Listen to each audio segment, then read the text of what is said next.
عورت کی تخلیق۔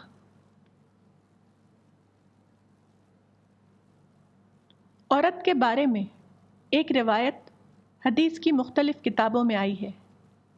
صحیح ابن حبان کے الفاظ یہ ہیں: انما مثل المرأة كالضلع ان اردت اقامتها كسرت وان تستمت بها وفيها عوج فاستمت بها على ما كان منها من عوج۔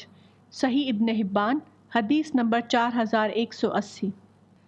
یعنی عورت کی مثال پسلی کی مانند ہے، اگر تم چاہو اس کو سیدھا کرنا تو تم اس کو توڑ دو گے، اور اگر تم اس سے فائدہ اٹھانا چاہو تو فائدہ اٹھاؤ گے، اور اس کے اندر ایک ٹیڑھ ہے، بس تم اس کی ٹیڑھ کے باوجود اس سے فائدہ اٹھاؤ تو تم اس سے فائدہ پاؤ گے۔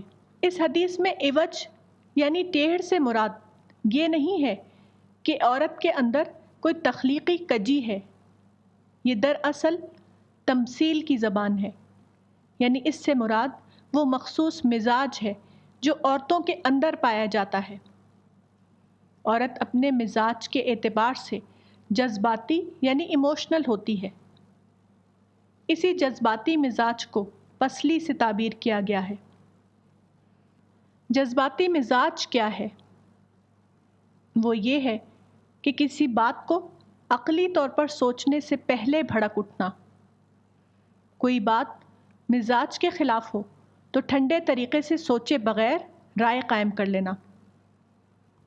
کسی بات پر اتنا شدید ہو جانا کہ سمجھنے سمجھانے کا دروازہ بند ہو جائے۔ کسی معاملے کو نتیجے کے اعتبار سے نہ دیکھنا بلکہ صرف جذباتی پہلو سے سوچنا۔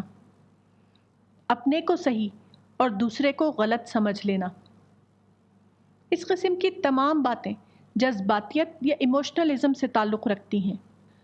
جو آدمی اس طرح کی جذباتیت کا شکار ہو جائے اس کو صرف اپنے موافق بات سمجھ میں آتی ہے، اس کے خلاف کوئی بات اس کو سمجھ میں نہیں آتی ہے۔